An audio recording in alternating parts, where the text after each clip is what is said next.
It's Monday, November 28th, 2011, and this is For Good Reason.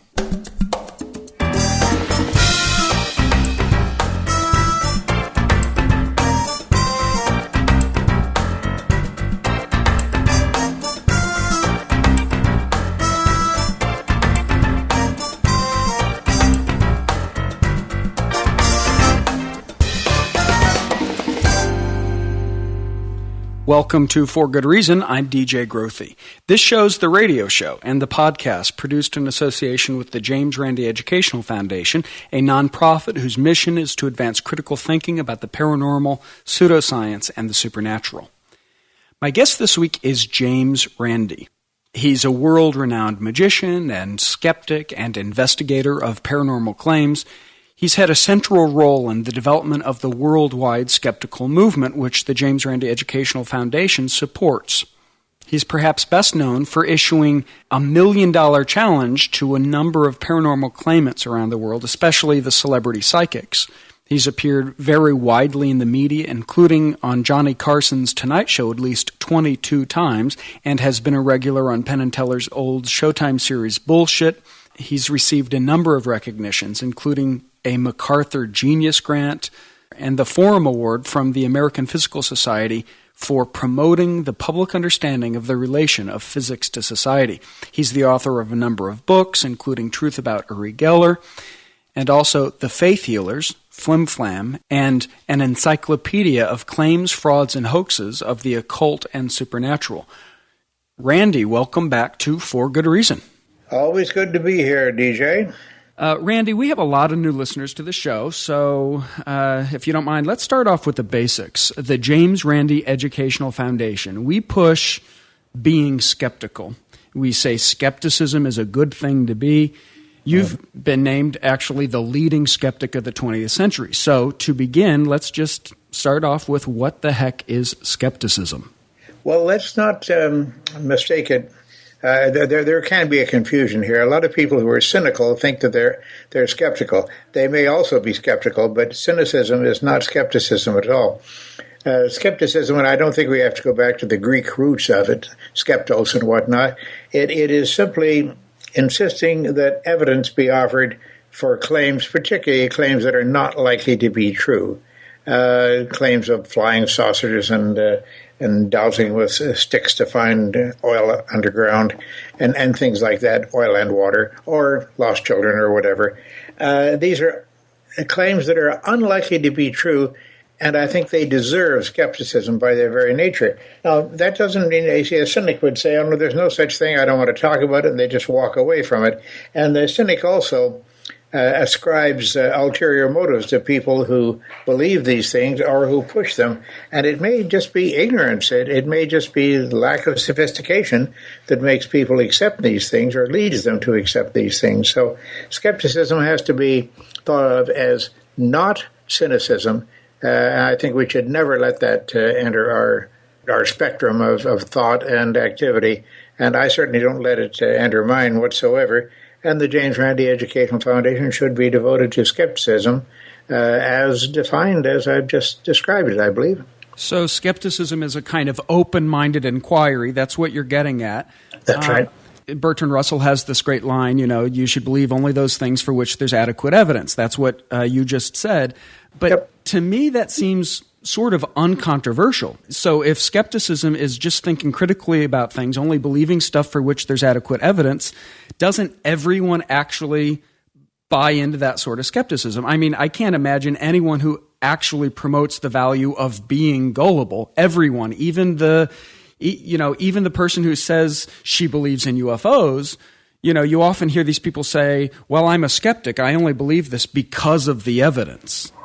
Well, let's get into the definition of evidence. This seems to be the operating word here. What is evidence? Now that we've tried to tell our folks what skepticism is, and it's proven by evidence, that is, it can be examined using evidence only, then the definition of evidence comes into view, and that's perhaps a little more difficult to arrive at. Evidence is something that stays no matter how much you examine it, no matter how much you you test it and you tease it and try to pull it apart and negate it and defy it and whatnot, it remains there. 4 plus 4 equals 8, if I remember my arithmetic properly, and I believe I do. Now, you can test that by taking 4 cantaloupes and 4 Volkswagens and put them in a huge box and mix them up. Now, the cantaloupes won't do too well in the mixing, I'm sure. But if you count them afterwards, if you can pick out the pieces, there are still 4 plus 4, which equals 8. There are 8 objects in that box. And I don't know how I came up with cantaloupes and Volkswagens. I have no idea whatsoever, but that's the way my evil mind works. But that is a thing you can test again and again and again, and it will never give you a different result. So that 4 objects, distinct objects, added to 4 other distinct objects will always result in a total of 8. So that would constitute good evidence for me, but evidence has to be something that can be tested that way. No, not that simply, or simplistically, I should say. No, there's sometimes it's much more difficult to examine evidence, but we've got to take some lessons in examining evidence, I think, and that's one thing that the JREF has promoted for years. How do you know that something is true? How do you examine evidence for it? And we frequently run into the problem, and we offer solutions. So it seems like you're touching on the point that the evidence needs to be objective, independently verifiable. There's this notion of intersubjectivity. So, various people could have the same experience of the evidence as well. So it's not just a matter of taste or personal preference or one man's hidden or occult or secret knowledge, but that it's That's open true. To everyone's objective scrutiny. And one thing that we find all the time too, and I'm sure you've run into it, DJ. Well, we've all run into it, because people who say, "Oh, I just know that's true. I don't know. I don't need evidence. I don't want to see that. I don't want to see the page number. I don't want to see the book. Close that book. No, that's not necessary. I just know that what I just told you is true." And that is not just knowing. That is wishful thinking in many cases. Now, it may be true. The premise that's being examined here may be true. But just knowing it is not sufficient. And many people can't follow that, and they don't follow that. They seem to think that they've got some sort of inner knowledge or inspired knowledge, and of course all religious claims are exactly that sort of thing. There is no evidence for religious claims. There is evidence for certain claims that may be dubbed religious, but when they're examined carefully, they either don't apply to religion or they aren't true. So you touched on religion, and I'd like to get into that a bit more later, whether or not God is within the purview, claims of God's existence well within the purview of the kind of skepticism you're talking about. But let's stay on this evidence notion. So skepticism is believing only those things for which there's good evidence, and evidence is this kind of knowledge arrived at through observation, right? That is right. Objective. It's not just a matter of personal preference or taste. And right. All of this sounds kind of scientific. This is the language scientists use. Yes, it is. Well, the actual, I would say somewhat more accurately, that mathematics is the language of science. But the premises of science are all based upon the gathering and evaluation of evidence and coming to a conclusion based upon that evaluation. But you're absolutely right. No, science is a logical, rational process, and it can be the experiments that either prove or disprove a premise in science can be arrived at many different ways. In fact, there are many different ways of establishing each one of those premises. And we would take days of evaluation here on these microphones trying to define that, I guess, and to limit it. But it is pretty well limitless. There are so many ways to come to a conclusion based upon reason, rationality, and, if you will, mathematics. And if they don't agree, then there's something wrong with at least one of them, and there's something wrong with the process of reasoning. What, skepticism is continuous with the methods, the processes of science? They're all of a piece. And that's why not only do you have some magicians being skeptics, but you have scientists. You know, they're the group of people that we look to kind of push this sort of skepticism the James Randi Educational Foundation holds up. Yeah, of course. And science is something that so many people are afraid of. They say, "Oh, he's talking science again." Click, and that's the end of the listening in. This is very frightening to me that people will turn away from it when they hear the word science brought in. But science is a logical, rational way of approaching problems in the world. It's not a mysterious thing. It's not a religion itself.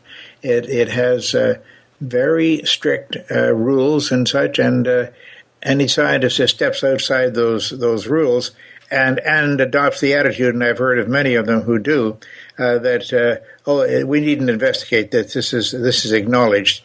Well, I want to know whether it's acknowledged or not. Is that really the square root of 16.4 or whatever? Yeah, moving on then, really about the specific focus of the JREF. You know, we're not a science education organization only. We don't teach people astronomy or biology, et cetera. We support scientific literacy, but we focus on the paranormal, on pseudoscience in particular. Why that focus? Why not just be pro-science in general? Well, science itself is pro-science. There are many, many agencies and many individuals, many groups out there that are handling scientific problems and coming to conclusions via scientific means. But the JREF is much more dedicated to those very highly questionable things that really amount in many cases to nothing more than superstition or fond ideas that people would like to be true. And those things are very dangerous. They're insidious in that they can separate people from their sanity, for one thing, and certainly separate them from their money. And I think that is the major job of the James Randi Educational Foundation. That is to inform people that there may be alternate answers to the questions they're asking, if they're asking any questions at all, and to be very, very wary of what you find on apparently definitive and authoritative and dependable sources. Now, that doesn't apply to Google, of course, because Google, as we know, knows everything in the world. There's no question of that. But you notice that Google entries and such, and they are subject to correction, and by readers or whatever, agencies of various kinds. You've got to be very careful of accepting the corrections as well. So we are faced with a matter of judgment, and there is such a thing as good common sense, DJ. It does exist. There's no question of it. I hear people saying, "Oh, that's just an expression. Old ladies use that. Oh, it's just common sense." Well, it may be something for little old ladies to handle, but little old ladies sometimes know a lot, and we better listen to them too. Common sense is an actual thing. It's something. Well, first of all, it appeals to the intellect. It appeals to the rationality of people, but very commonly, very often, common sense can be wrong if it's based upon the wrong premises and the wrong education, the wrong background. And certainly a religious background is going to lead people to come to very strange conclusions in many cases if their religion is so much a part of their philosophy that they cannot deny it, and they use it first before they use anything else. Look at the candidates for the position of President of the United States that we've been seeing on TV. It is incredible. Hardly any of them can say anything in saying good night or goodbye than God bless you, or God bless the so-and-so party or whatever. And that party has a lot of so-and-sos in it, but we won't get into that. That is such a pervasive thing, this belief first in religion and then on logic and science and rationality.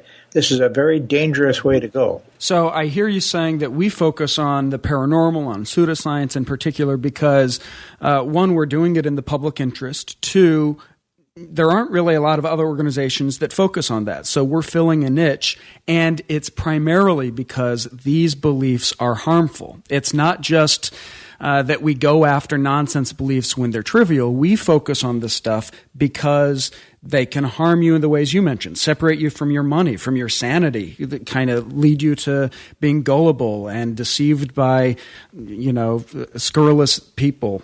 So the point is, it's the harm issue. Well, I have constant proof of the value of the JREF, and I'm not speaking about my personal value at all. I have a certain amount of that. I maintain a certain amount. I'm not scratching my own back here, but I must say that I get email every day. I get letters every day. I get phone calls every day. Information comes to me from people out there who literally say this kind of thing. Until I read your book so-and-so, or until I heard you on so-and-so, until I read this, that, or the other thing on Swift, I rather doubted that you were barking up a tree that had a raccoon in it. But by golly, I think you do. And look closely at that tree, and there are lots of raccoons up there. So let's go after them. I get letters of encouragement like this from people who are saying, you made a great difference in my life. And at the amazing meetings, the TAMs, as we call them, TAMs. These are the annual conferences that the James Randi Educational Foundation puts on. The one in Vegas this last summer attracted 1,672 people from all over the world, yeah? 35 countries, remember that? Right. Yeah, we didn't attract the whole country, but we attracted people from 35 countries, internationally speaking. But no, the position that we have to take in these things, the viewpoint from which we see them from our position as skeptics, sort of standing back from the whole thing, is there are people suffering out there, and those are the people who write me when they've received some relief from something that we've said, something we've published, or something that occurred at a TAM, and that happens so often. At TAMs, you and I have both had the experience of being stopped in the halls by somebody who looks a little hesitant, but wants to buttonhole you or me or any of our personnel, of course, and just say, I just want to thank you. You changed my mind about so-and-so. And at that point, DJ, and I'm sure you do it too, I will examine it further with them and say, now, are you sure that what we said about this subject is more definitive than what you firmly understood? And I would like to thrash it out with them a little bit, because I don't want anybody to start believing what I say simply because it's me saying it and because I write books and because I make a lot of public appearances on TV and whatnot. That's not a good reason. The good reason is the proof of the pudding is in the tasting of it. So taste that pudding before you accept it. If a skeptic is a skeptic because of the authority of James Randi, that's not a very good reason. No, not a good reason at all. Right. Randi, some folks, not just at our amazing meetings or at the grassroots when we put on workshops or events all over the country, but online and elsewhere, they've argued, especially a bit more recently, that progressive social issues, say, like gay rights or civil rights, income inequality, maybe some environmentalism issues or issues surrounding feminism or sexism, that these issues are much more important than the kinds of topics you just talked about that the JREF focuses on, the paranormal and pseudoscience. They seem to argue we should be focusing on those things more than, the trivial stuff, the things that go bump in the night. Well, I disagree with that very strongly, DJ, because we have our expertise. My specialty, obviously, as a magician, is that I know how tricks are done, and we're examining instances and situations where people are being tricked. So there are people out there who talk about the environment all the time, as individuals and huge groups of people, organizations that do this all the time, and the gay issues and the existence or non-existence of God and such. All of these things are being handled already. But the thing that people find so attractive is this paranormal, supernatural, occult sort of a thing, and it's insidious. That's something that we have to specialize in going after, because that's where our strength is. And I don't want to get spread out too thin. Mm-hmm. Otherwise, we'll be talking about the price of Pepto-Bismol or whatever in the local drugstore and arguing over the thing and finding whether it's fair and just. It's bad enough to have homeopathic medicines in drugstores now, but we don't want to spread our talents too thin. I think the JREF is where it is, and properly so, because of its specialization. I hear you saying that an organization that tries to do everything ends up doing nothing well. So we have our focus, our unique qualifications to focus on the paranormal, on pseudoscience, given your background and the expertise, the background of the JREF staff. You know, we're almost unique among organizations with this laser-like focus on pseudoscience and the paranormal and investigating those sorts of claims in the public interest. And not only that, DJ, as I said a bit earlier, the feedback I get from people, either at a meeting or at a lecture that I do, or as a result of a television show or a radio broadcast, or even here on the internet, the reaction I get from people shows that that's the right way to go. People do appreciate it, and they do benefit from it. It's a service which is needed. It's certainly not trivial when I was in the Midwest with you at one of your talks, and no exaggeration, a young man came up to you, and I mean, this is going to sound a little cult of personality, but he teared up as he was talking to you about how your work has changed his life for the better. You know, some people go around in a cloud of gullibility and they stumble upon James Randi, whether it's our YouTube channel or your writings or your public appearances, and their light bulbs go off, and they are really benefited from this new kind of skeptical perspective. So I've seen that firsthand. I've seen people with shaky, quivering voices come up to you and thank you for changing their lives. Well, in the long run, they're thanking the JREF, because this is an organization of people. It's not just me. I happen to be the figurehead out there, and I do have a very attractive beard. and you know, that all adds up. So you can't deny that. But they're not necessarily thanking me personally. They're thanking the fact that the JREF exists. And the JREF, when it came into existence, I thought, this is going to take an awful lot of work off my back. Well, wrong. It is just meant that I have to work harder and faster and longer in order to get the same sort of things done. But I've got good people like you, for example, working with me on these problems, and Sadie and all the rest of them. I better not start naming names, or someone will get left out along the line.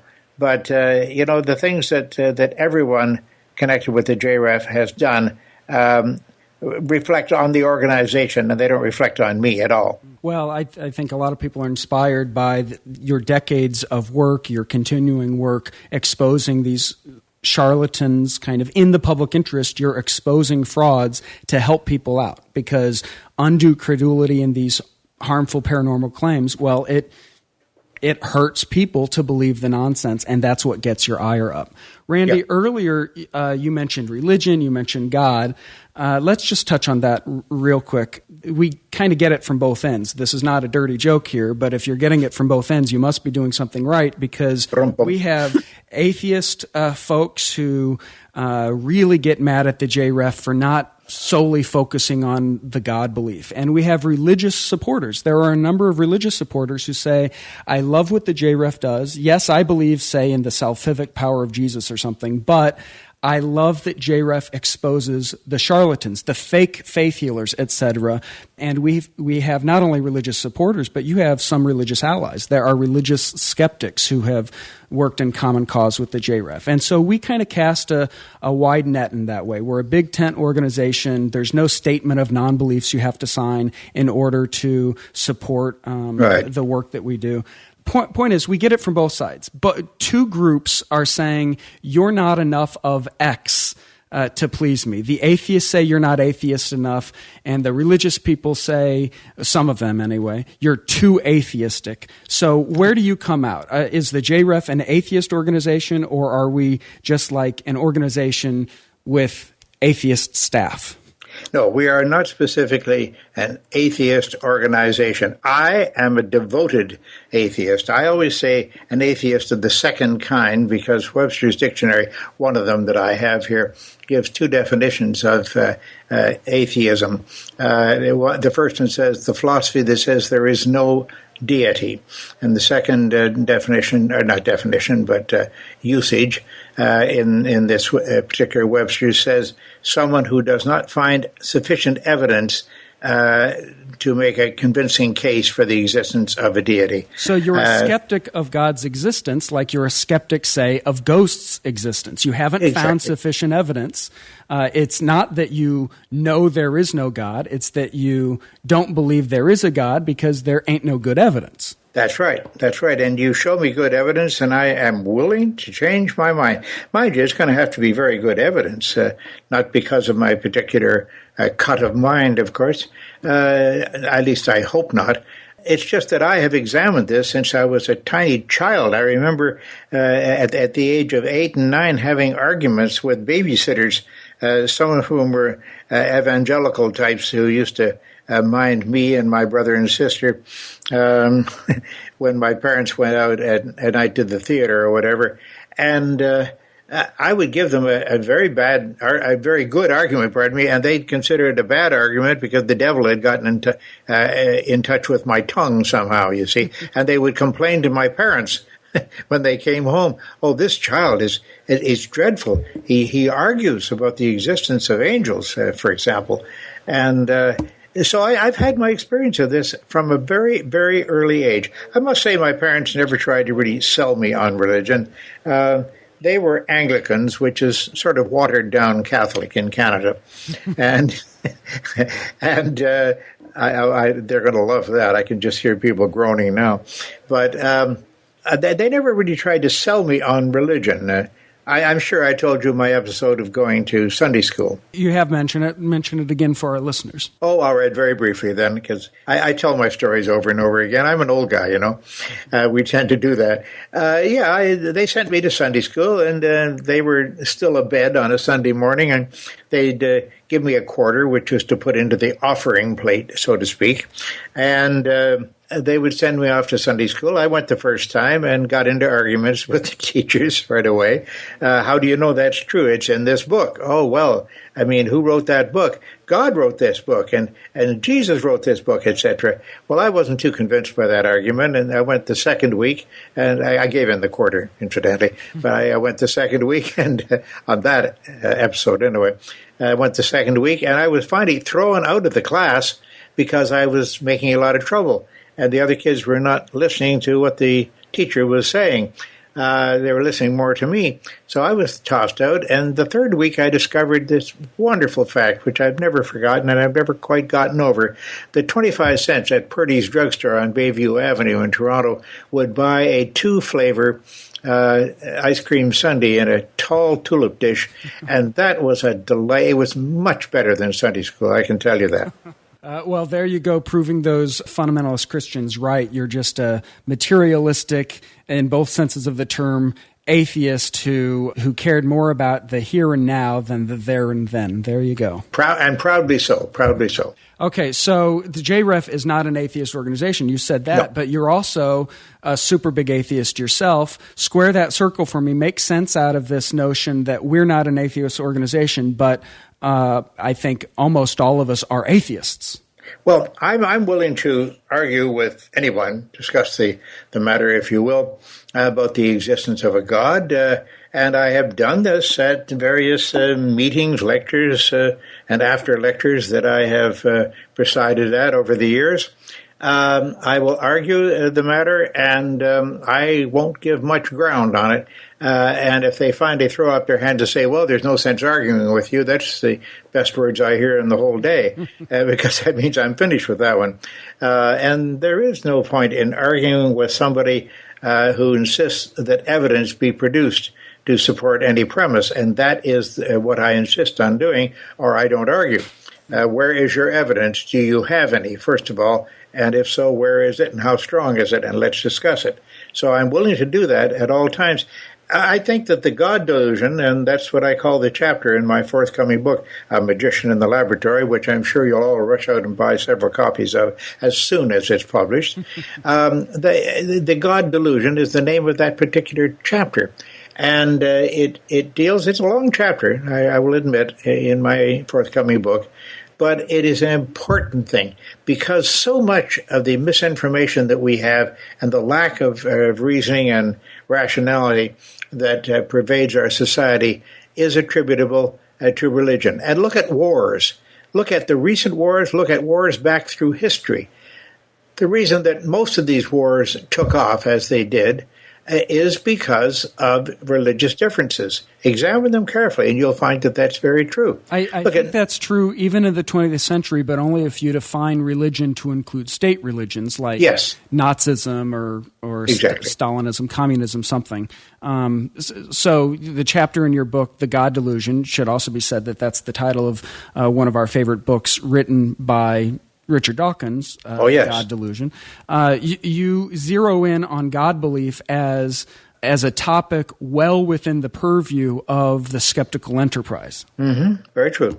Very true. I maintain that this is, to my mind, and in my estimation and in my philosophy, it is the greatest cause of misunderstanding of reality. That is the existence of religion, because it's basically, in my estimation again, it's basically wrong, and it can govern people to the point where they don't admit anything that doesn't admit anything to their philosophy or their reasoning processes if it doesn't embrace religion as well. And I think that is a leading mistake. And so this is something that the JREF does focus on, but it's not our only focus, and we don't zero in on solely on God belief or church-state separation or something. You mentioned the reason why earlier. I want to go over that again. You're saying it's because other organizations do that. That's their focus. And we have a niche focus when it comes to these testable claims, these paranormal or religious claims where we can get in there and examine them. So you're talking about religion or these kind of supernatural belief systems governing one's life. A New Age believer or a believer in psychics or a believer in some fundamentalist religious creed, that's a worldview. It kind of covers all the bases in his or her life. And consequently, it kind of makes skepticism unable to kind of penetrate that unless the person gets open-minded enough to start examining this, that, or the other belief. Correct. And I must say that I have, in many cases, led people from their religious point of view to the point where religion only colors but does not rule their thinking process. And because I believe if we can get them to that point, just having a coloration in their thinking process, that pretty soon that color gets fainter and fainter, and pretty soon is called transparency. I like that turn of phrase. I should also say, I don't know, I'm not trying to pick a fight, but I sometimes feel I have even more in common with a liberal religious person than, some diehard atheist who happens to be homophobic and sexist and racist and kind of believes in alt-med and denies the moon landing and all that other stuff. So atheism to me is not enough. I tend to favor a skeptic who more broadly applies skepticism in many areas of his or her life rather than just kind of being a one-note Johnny and only ever talking the God belief. Yes, I would tend to agree with you on that, DJ. I tend that way too, but I get into some different arguments than you might, and so the approach and the result will be somewhat different. Right. So to finish up, Randy, you're talking about the focus of the JREF, the work that we do. We've talked about how we've both seen people come up to you about how the work of the JREF and your work has changed their lives. Under your leadership the last couple of years, we've undertaken a number of new projects. Let's finish up by highlighting a couple of those for our new listeners. Please, yes. First of all, the record attendance that we had at the last TAM in Las Vegas there, I think we can be very justly proud of that. 1,672 people. That's a huge crowd. But we have been doing things that, for example, we sponsored that, what they called the 1023. It should be 10 to the 23rd power.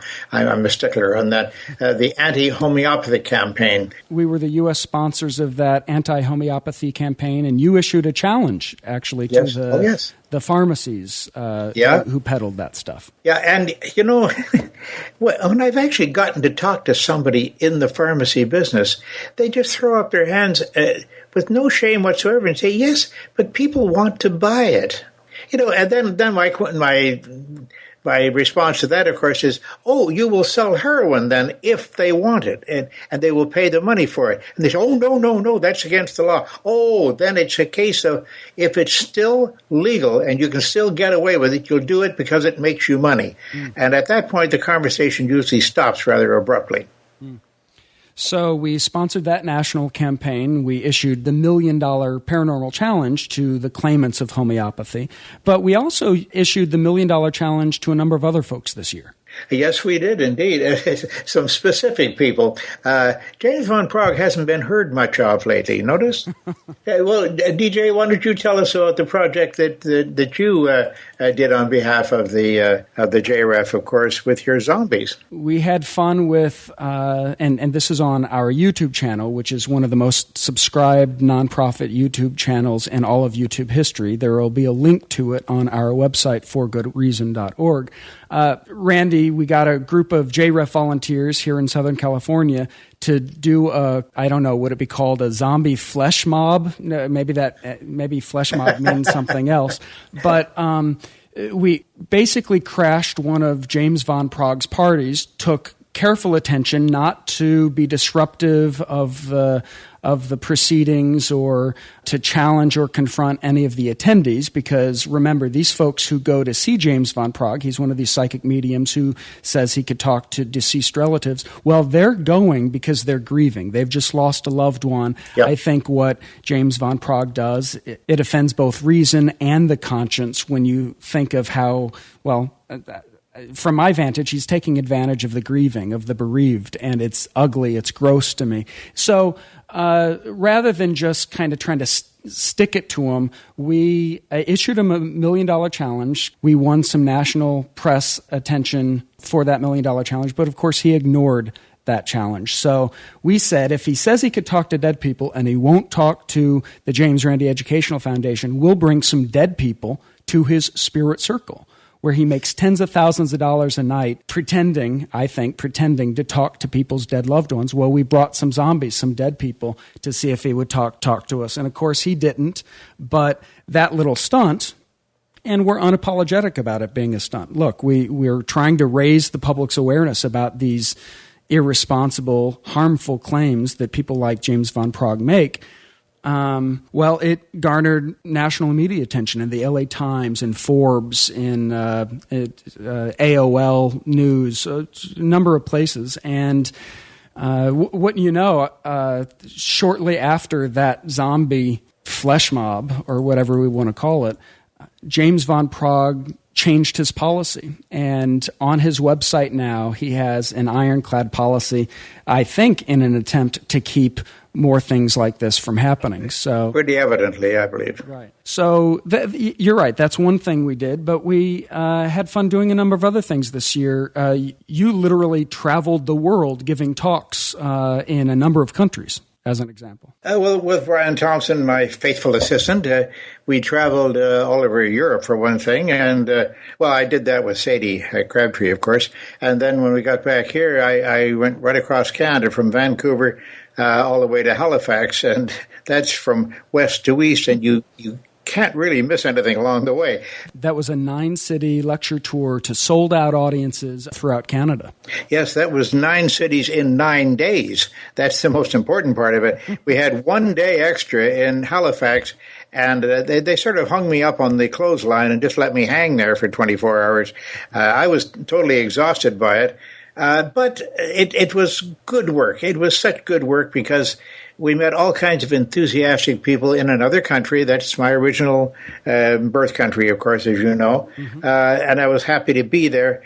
But the media attention, the amount of press we got on the thing, the amount of attention, and, as you say, the turnaway crowds in every case was really something. It was very, very...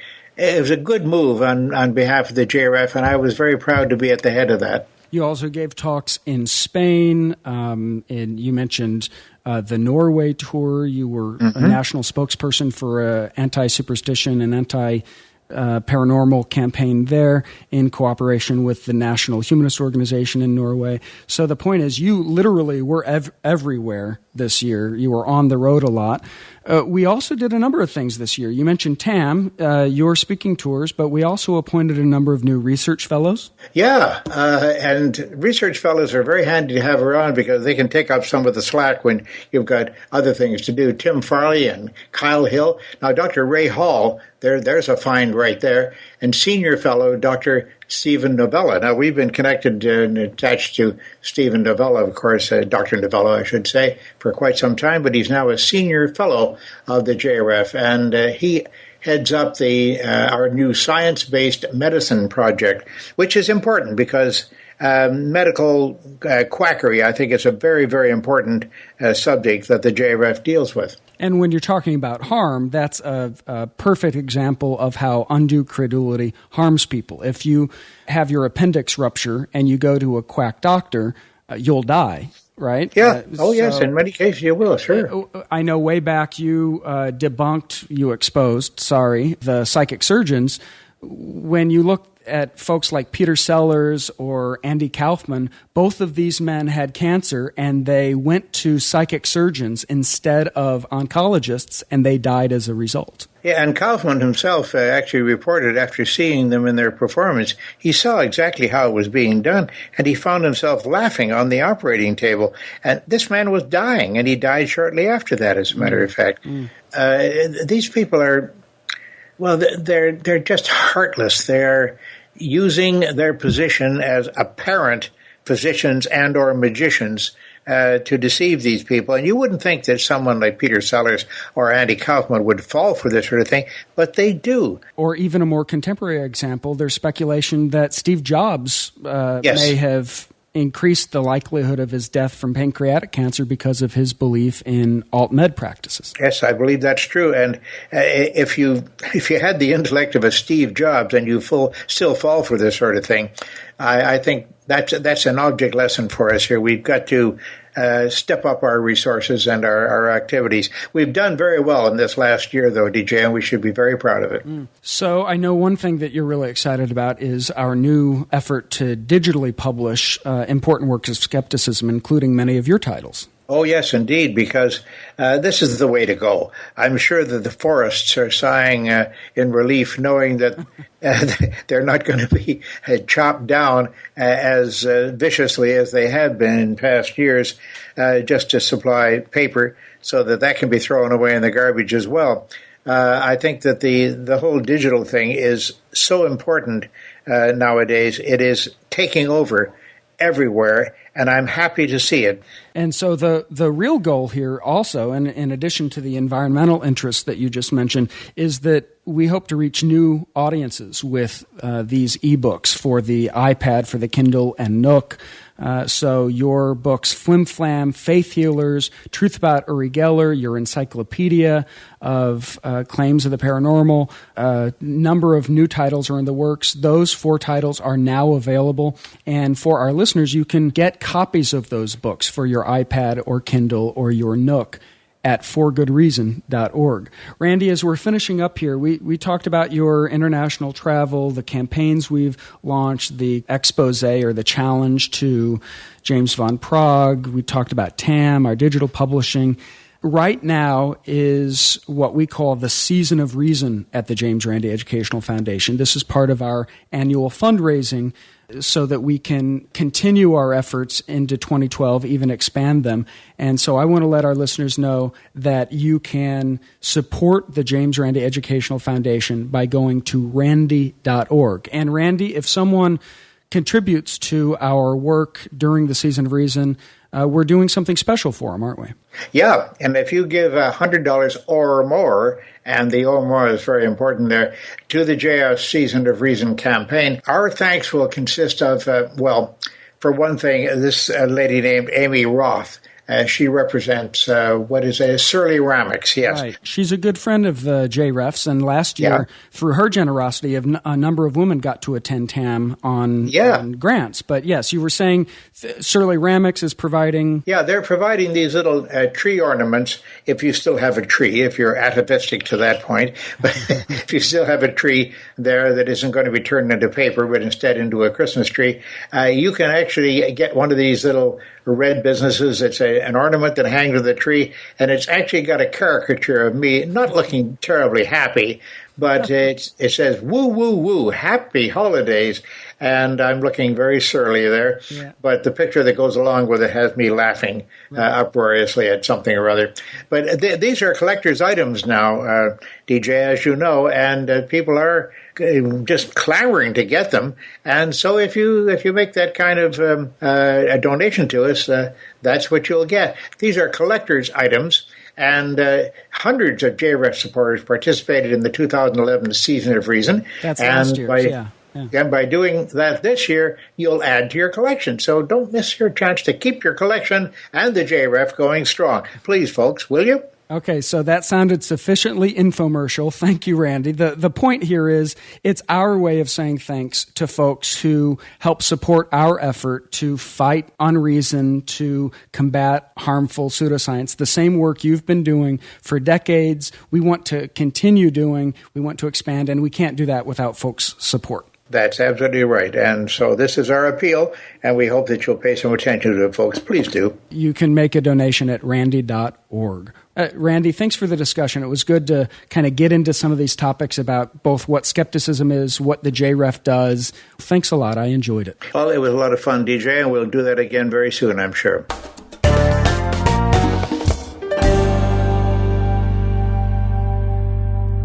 Thank you for listening to this episode of For Good Reason. To get involved with an online conversation about today's show, join the discussion going on at forgoodreason.org. Views expressed on the show aren't necessarily the JREF's views. Questions and comments on today's show can be sent to info@forgoodreason.org.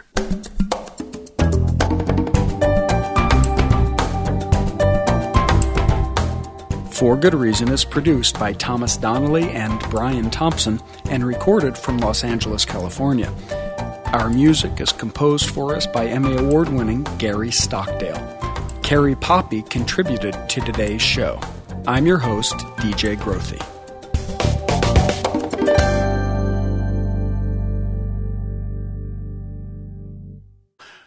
Randy, welcome back to For Good Reason. Always good to be here, DJ. Randy, we have a lot of new listeners to the show, so if you don't mind, let's start off with the basics. The James Randi Educational Foundation. We push being skeptical. We say skepticism is a good thing to be. You've been named actually the leading skeptic of the 20th century. So to begin, let's just start off with what the heck is skepticism? Well, let's not mistake it. There can be a confusion here. A lot of people who are cynical think that they're skeptical. They may also be skeptical, but cynicism is not skepticism at all. Skepticism, and I don't think we have to go back to the Greek roots of it, skeptos and whatnot. It is simply insisting that evidence be offered for claims, particularly claims that are not likely to be true. Claims of flying saucers and dowsing with sticks to find oil underground and things like that, oil and water, or lost children or whatever. These are claims that are unlikely to be true, and I think they deserve skepticism by their very nature. Now, that doesn't mean a cynic would say, oh, no, there's no such thing, I don't want to talk about it, and they just walk away from it. And the cynic also ascribes ulterior motives to people who believe these things or who push them. And it may just be ignorance. It may just be lack of sophistication that makes people accept these things or leads them to accept these things. So skepticism has to be thought of as not cynicism. I think we should never let that enter our spectrum of thought and activity. It won't do too well in the mixing, I'm sure. But if you count them afterwards, if you can pick out the pieces, there are still 4 plus 4, which equals 8. There are 8 objects in that box. And I don't know how I came up with cantaloupes and Volkswagens. I have no idea whatsoever, but that's the way my evil mind works. But that is a thing you can test again and again and again, and it will never give you a different result. So that 4 objects, distinct objects, added to 4 other distinct objects will always result in a total of 8. So that would constitute good evidence for me, but evidence has to be something that can be tested that way. No, not that simply, or simplistically, I should say. No, there's sometimes it's much more difficult to examine evidence, but we've got to take some lessons in examining evidence, I think, and that's one thing that the JREF has promoted for years. How do you know that something is true? How do you examine evidence for it? And we frequently run into the problem, and we offer solutions. So it seems like you're touching on the point that the evidence needs to be objective, independently verifiable. There's this notion of intersubjectivity. So, various people could have the same experience of the evidence as well. So it's not just a matter of taste or personal preference or one man's hidden or occult or secret knowledge, but that it's open true. To everyone's objective scrutiny. And one thing that we find all the time, too, and I'm sure you've run into it, DJ, well, we've all run into it, is people who say, oh, I just know that's true. I don't know. It's Monday, November 28th, 2011, and this is For Good Reason.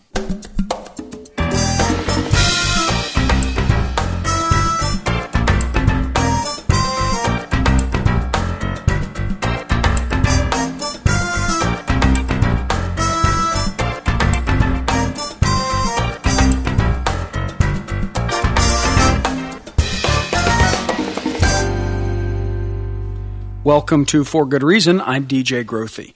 This show's the radio show and the podcast produced in association with the James Randi Educational Foundation, a nonprofit whose mission is to advance critical thinking about the paranormal, pseudoscience, and the supernatural.